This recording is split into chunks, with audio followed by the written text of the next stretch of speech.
à l'extrémité nord-est de l'Algérie. La région de Souk-Haras bénéficie d'un climat subhumide à semi-aride ainsi que d'une assez importante pluviométrie. Souk-Haras, au relief montagneux, renferme un riche patrimoine forestier que le réchauffement climatique tend à vulnérabiliser. La région de Souk-Haras tend à perdre sa richesse forestière à cause des pressions dues surtout aux incendies répétés qu'accentue l'urbanisme effréné. Diverses essences méditerranéennes peuplent le nord du territoire de Souk-Haras. Il s'agit surtout d'espèces issues de la famille des chênes ou Quercus. La partie nord a relief montagneux qui fait partie de l'Atlas tellien avec des pentes allant de 15 à 20% et elle est incluse dans l'étage bioclimatique subhumide frais. Donc la partie nord est constituée d'essences feuillues, soit le chêne liège et le chêne zen, ainsi que le chêne afares.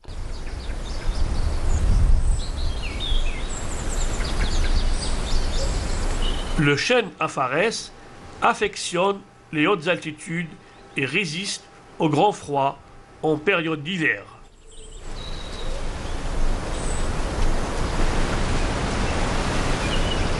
La bande nue, elle traverse d'ouest en est la wilaya de Souk-Haras. C'est surtout, elle sépare la partie nord de la partie sud. Elle est dégradée, c'est des zones de pâturage et quelques maquis.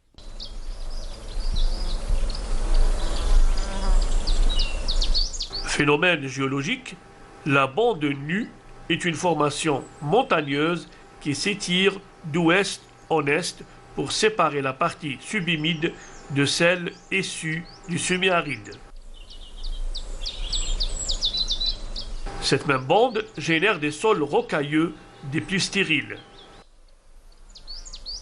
De maigres végétations survivent sur ces terrains où des sels minéraux font le plus souvent défaut. Les terrains mitoyens à cette bande nue constituent des parcours pour les cheptels ovins et caprins. Les animaux broutent les rares plantes qui poussent sur ces terres désolées. Au fond, la bande nue s'impose. Celle-ci est essentiellement constituée de roches dures. Seule sa surface renferme une mince couche de terre. La bande nue partage la région de Souk-Haras en deux parties distinctes, le nord et le sud. Nous avons plusieurs bassins versants. Nous avons le bassin versant de l'Oued Medjerda et nous avons le bassin versant de l'Oued Cherf. Le bassin versant de l'Oued Medjerda est constitué, c'est-à-dire sa limite, c'est à partir de la commune de Khmissa et jusqu'à la commune de Souk-Haras.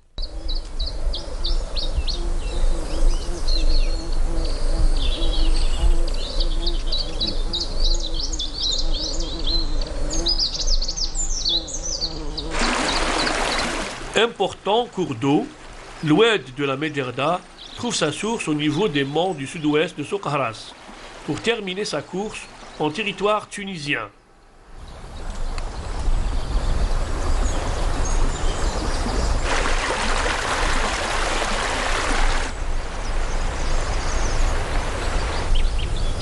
Ici s'achève la bande nue, où on y trouve des pins d'Alep et des oliastres.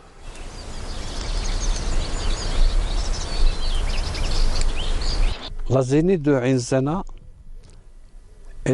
c'est une futée, qu'on peut dire, c'est une futée âgée. Mais à cause des coupes illicites par les riverains, c'est une zénith qui est en voie de dégradation.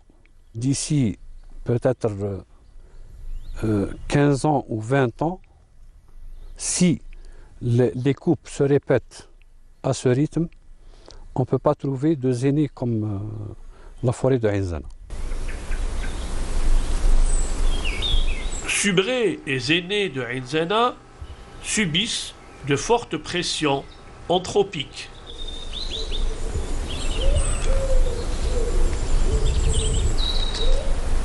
Cette belle Zéné est victime des coupes illicites sur le bois vif par les riverains.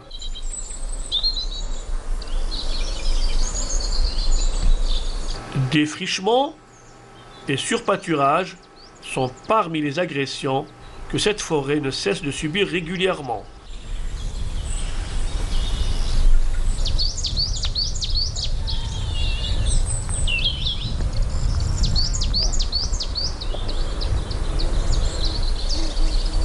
Cette vieille futée de Shenzhen, dont les sujets sont toujours bienvenants, accueille d'importants cheptels ovins et caprins qui empêchent toute tentative de régénération.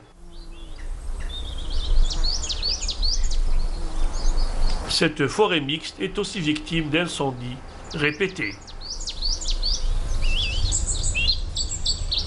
La partie sud du mont Msid, elle est dégradée.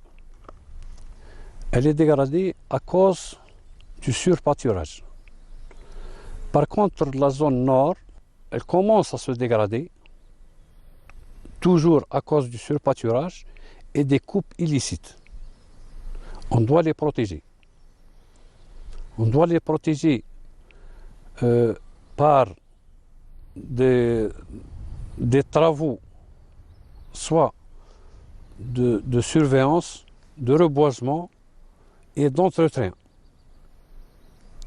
Si on ne peut pas entretenir ces peuplements, les conséquences seront très lourdes. Culminant à plus de 1000 mètres d'altitude, le mont Msid bénéficie d'un climat subhumide grâce à son exposition nord. Victime du package intensif et extensif, celui-ci a perdu un important patrimoine forestier. Ici, prolifèrent des chênes aphares, dont subsistent quelques spécimens en haute altitude.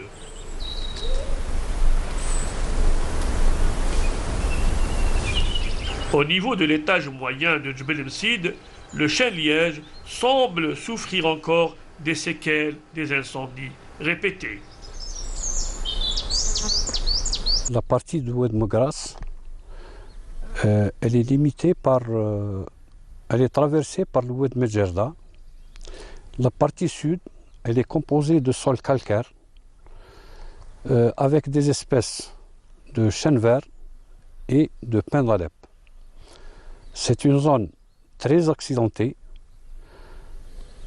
Elle est accompagnée aussi par des oléastres. C'est à cause des incendies répétés.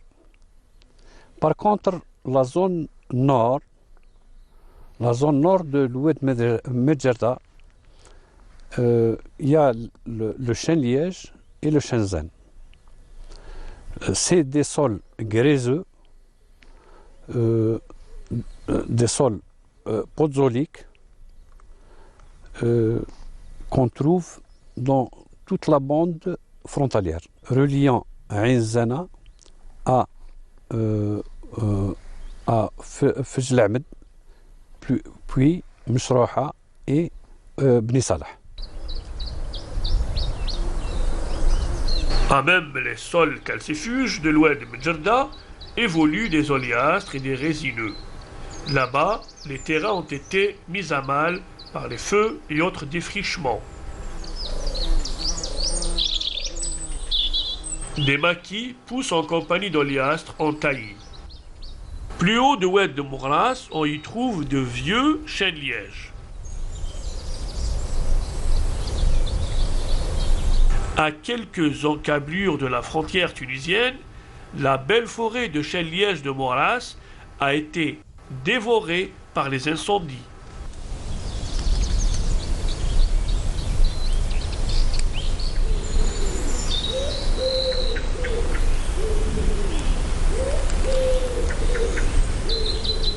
Quelques sujets sont encore debout, parmi les denses maquis de bruyère qui y prolifèrent.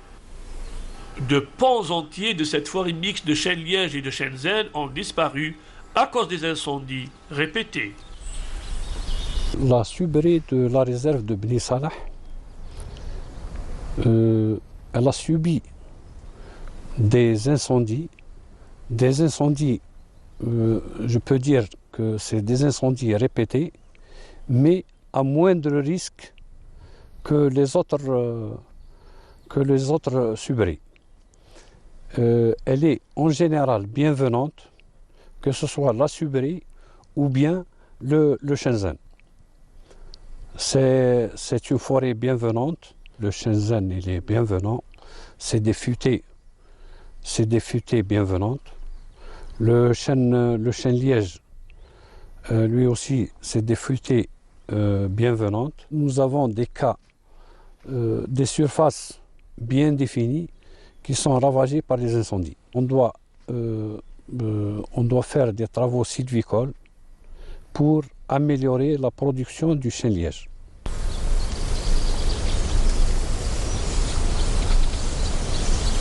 Plus au nord, la forêt limitrophe de Bni Salah renferme une assez jeune gelée.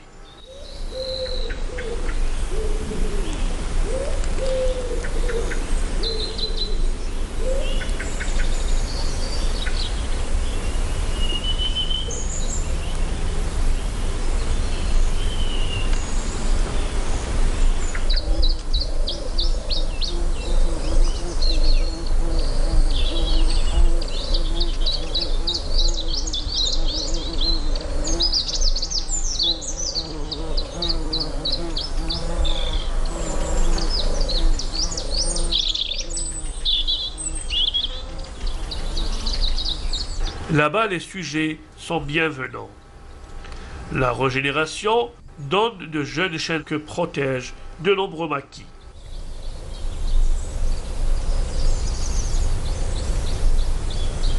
La station de Meshrouha, elle est composée de... C'est-à-dire il y a une partie, l'espèce dominante c'est le chêne-liège, et la deuxième espèce c'est le chêne-zen. Le chêne-zen, c'est une futaies âgée qui commence à dépérir. Par contre, le chêne-liège, c'est une vieille futaies,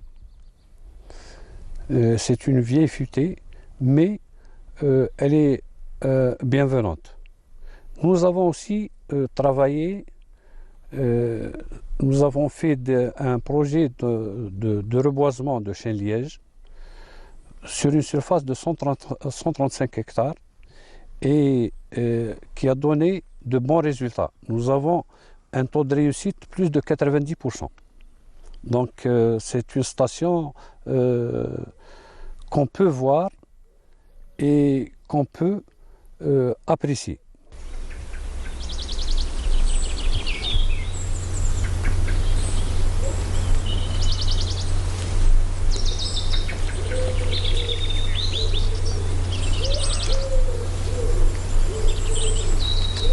Le flanc nord de la forêt de Meshrouha, constitué de chêne-liège, a fait l'objet de nombreux incendies.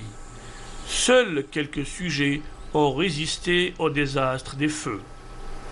Aujourd'hui, les sols sont peuplés essentiellement de maquis. La vieille futaies de chêne-zen a résisté devant les ravages des feux répétés que Meshrouha a vécu cette dernière décade.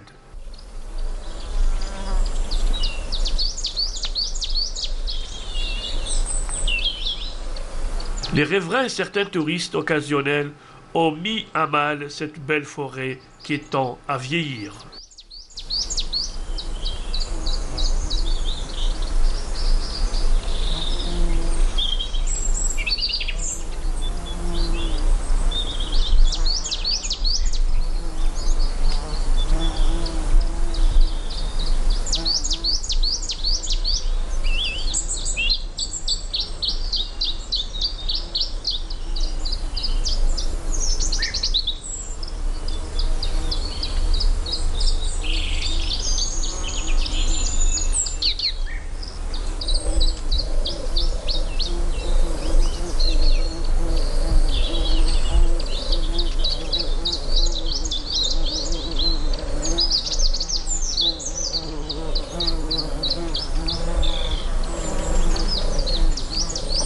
Les espèces accompagnatrices du chêne-liège sont le calicotum,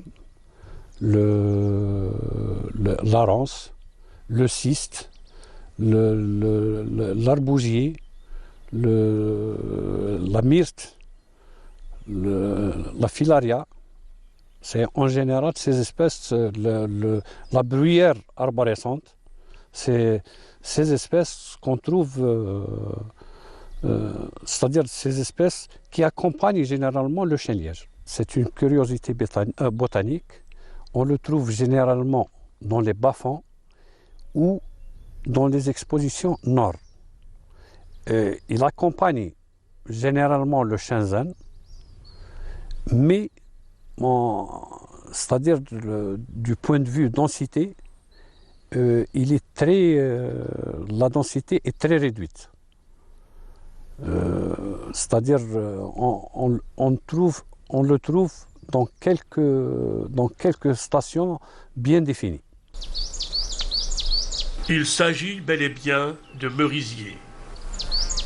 Ce feuillis évolue dans cette zone parmi les maquis qui accompagnent le chêne. C'est aussi une espèce qui affectionne les sols humides et les ravides. C'est la meilleure qualité des lièges qu'on dispose à travers le territoire national. C'est surtout les lièges de Msraha et de Ain Zana. C'est des lièges de bonne réputation. Du point de vue épaisseur, du point de vue forme des planches, c'est surtout l'épaisseur des planches. Surtout les stations. Les stations et la pluviométrie. Les stations, nous avons de bonnes stations à Ain Zana et Msraha.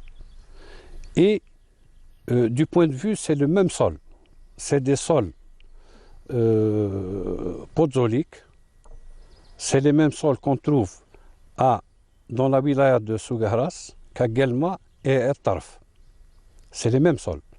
Mais il y a aussi l'exposition de cette espèce, c'est-à-dire on ne peut pas trouver des lièges, c'est-à-dire bien venant dans la partie sud.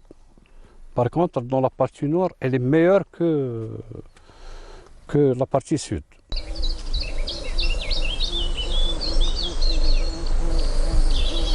Au niveau du versant nord de Djbel Msid, à la limite entre les wilayas de Soqhras, Guelma et Taraf, la réserve de Bni Salah renferme une jeune subrée avec un riche et varié maquis.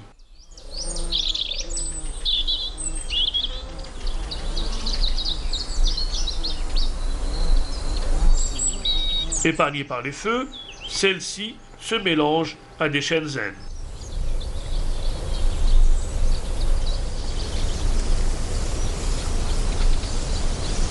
Les deux espèces partagent le plus souvent les mêmes îlots. Dans cette réserve, le chêne-liège donne des lièges d'excellente qualité, dont la réputation dépasse les frontières nationales.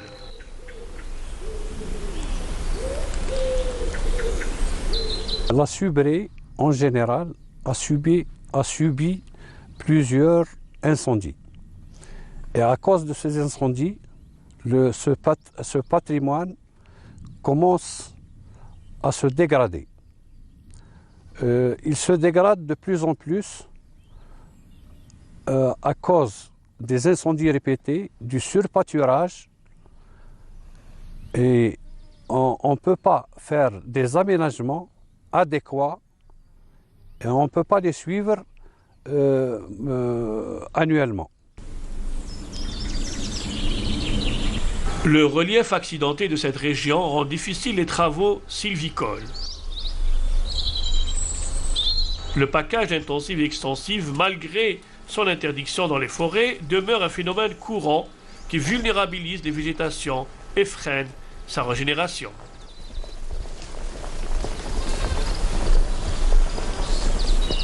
La dégradation au niveau des forêts reste visible à l'œil nu. Si on doit trouver les fonds nécessaires, on peut les faire, ces travaux. Ces travaux sylvicoles. Les travaux sylvicoles, on doit exploiter le bois mort. Deuxièmement, on doit faire des travaux d'assainissement. Les travaux d'assainissement, soit le liège mâle, on doit l'exploiter. Ça fait partie des travaux sylvicoles. Et on doit entretenir des léons, les tranchées par feu. On doit entretenir les routes pour amoindrir les risques d'incendie. La disponibilité des conséquents moyens financiers demeure un préalable pour mener à bon escient les travaux sylvicoles de grande envergure. Il s'agit là de la préservation de ce fabuleux patrimoine forestier que le réchauffement climatique menace sérieusement. La fragmentation des habitats se traduit essentiellement par la perte de la biodiversité, parce que c'est le morcellement de l'espace vital de certaines espèces animales et végétales, et ça crée une érosion au niveau de la biodiversité. Donc, en plus des incendies, de la fragmentation des habitats, nous avons aussi tout ce qui est dépérissement, les dépérissements à tous les niveaux, donc suite aux maladies liées aux insectes ou aux champignons, etc. Il ne faut pas oublier aussi qu'il y a le phénomène des riverains aussi, donc des populations locales qui s'approvisionnent directement au niveau des forêts. Surtout ce qui touche beaucoup plus la forêt, c'est de faire des coupes illicites, surtout sur les bois vifs et non sur les bois morts. En plus de ça, il y a tout le bétail des populations riveraines qui est au niveau des forêts, surtout les forêts du nord de la wilaya de Soukharas. Les riverains demeurent la clé de voûte dans la préservation des forêts. La région de Soukharas reste cette partie de nord-est de l'Algérie où existe un riche et varié patrimoine forestier qu'il faut coûte que coûte préserver de la dégradation, surtout celle derrière laquelle se profilent les activités de l'homme. Packages, coupes illicites et incendies restent les casse-têtes des responsables locaux de ces forêts dont le plan de gestion a démontré ses limites. Créatrices de richesses, ces forêts sont également génératrices d'emplois pérennes. Jusque-là, ces mêmes forêts sont loin d'engloutir la main-d'œuvre adéquate en nombre et en qualité. Le métier de forestier tend à perdre de nos jours de son prestige auprès des jeunes.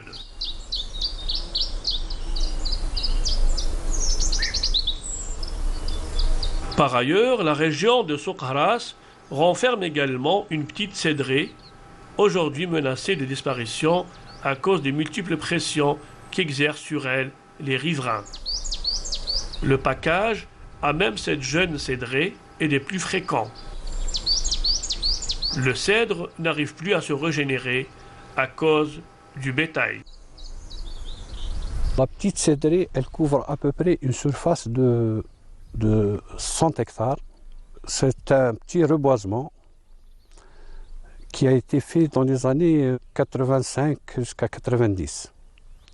Bon, c'est une petite station, mais à cause du pâturage, du surpâturage, il y a une certaine dégradation. Il y a un autre aspect, c'est que qu'on a constaté sur place, les cimes de certains sujets ont dépéri. C'est à cause de la sécheresse et du manque de pluviométrie. Les changements climatiques ont causé le dépérissement de certains sujets. Le patrimoine forestier de Soukharas mériterait une prise en charge en matière de plan de gestion pour une meilleure préservation. Les feuillis et résineux qui peuplent les massifs restent cependant vulnérabilisés par le phénomène du réchauffement climatique.